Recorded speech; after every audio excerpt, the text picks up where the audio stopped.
Untuk memahami ayat-ayat qauliyah dalam Al-Quran yang berhubungan dengan sains, perlu diperhatikan beberapa hal. Pertama, Al-Quran bukanlah kitab sains dan teknologi. Dia tetap kitab hidayah.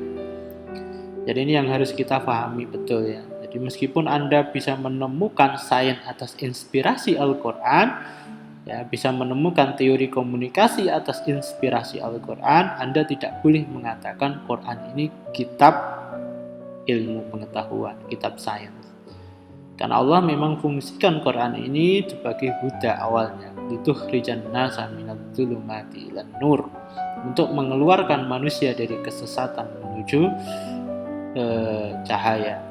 Kesesatan fisik, kesesatan psikologis, kesesatan sosiologis, kesesatan nasional dan yang lainnya.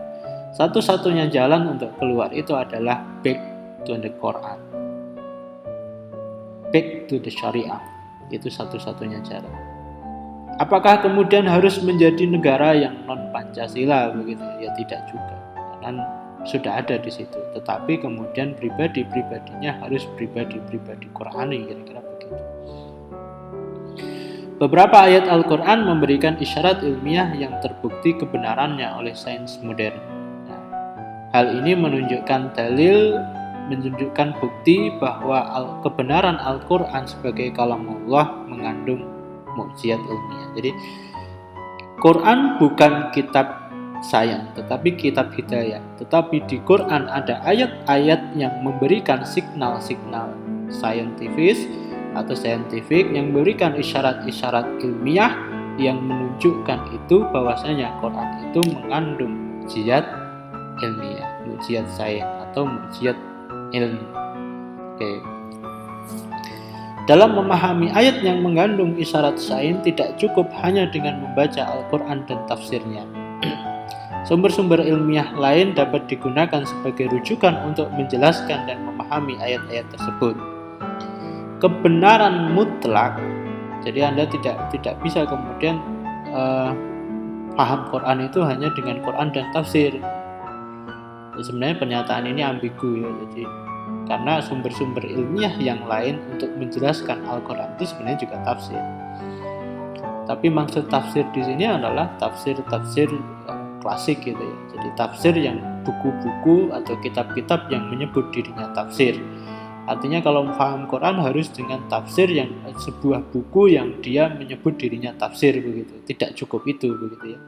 Artinya kita bisa memahami Quran dari biologi, bidang informatika dan yang lainnya. Dan bisa nggak? Bisa dan sangat bisa. Anda menjadi ahli komunikasi yang Qurani sangat bisa sekali. Ahli informatika yang Qurani sangat bisa sekali.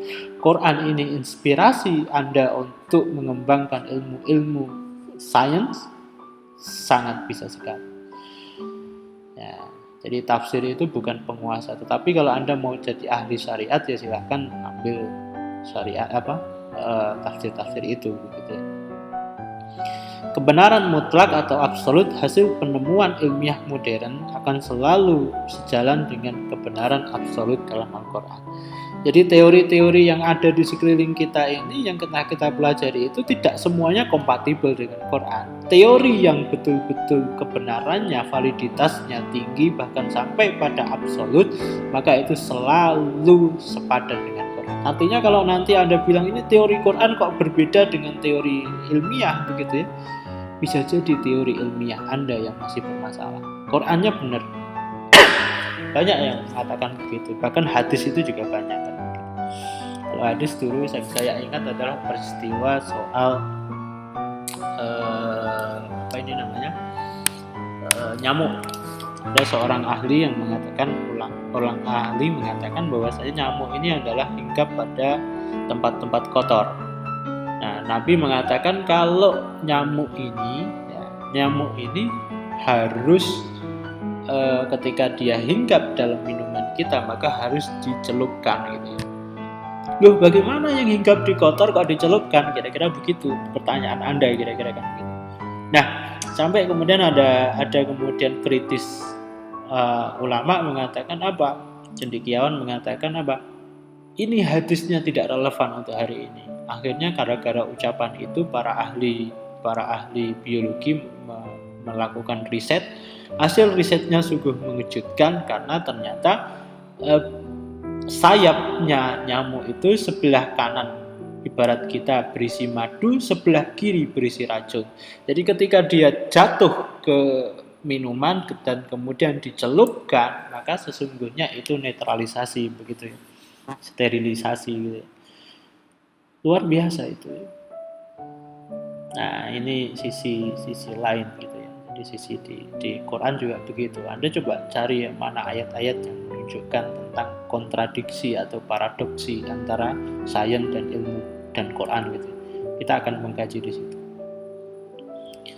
Ayat-ayat sains menunjukkan kebenaran ayat Allah. Kami akan memperlihatkan kepada mereka tanda-tanda kami di segala wilayah bumi dan pada diri kalian. Sanurihim ayatina fil afaqi wa fi anfusihim. Nah, gitu ya. Hatta yatabayyana lahum annahul haq gitu ya. Jadi Allah itu akan menunjukkan kapan dari dulu sampai hari ini. Nah, ini beberapa hal spirit ini, semangat ini yang harus kita kembangkan bagaimana kemudian kita menjadi ahli intelektual, menjadi ahli pakar intelektual, cendekiawan yang Quran, yang tidak melepaskan diri kita dari kebenaran Al-Quran dan juga tidak rela lepas dari hidup bersama Quran. Nah, saya kira itu yang harus menjadi spirit Anda. Saya bisa jadi ahli dengan tetap pegang Quran. Tidak perlu saya lepas Quran ini. Nah, karena the Quran is my life, the Quran is my my knowledge, the Quran is my apalah dengan gitu ya. Quran, it's only Quran, saya kira gitu. Anda bisa bilang begitu. Terima kasih, semoga yang saya sampaikan ini bermanfaat. Semoga kita semakin dijadikan Allah menjadi orang-orang yang baik di dunia dan baik di akhirat. Subhanakallahumma bihamdika asyhadu an la ilaha illa anta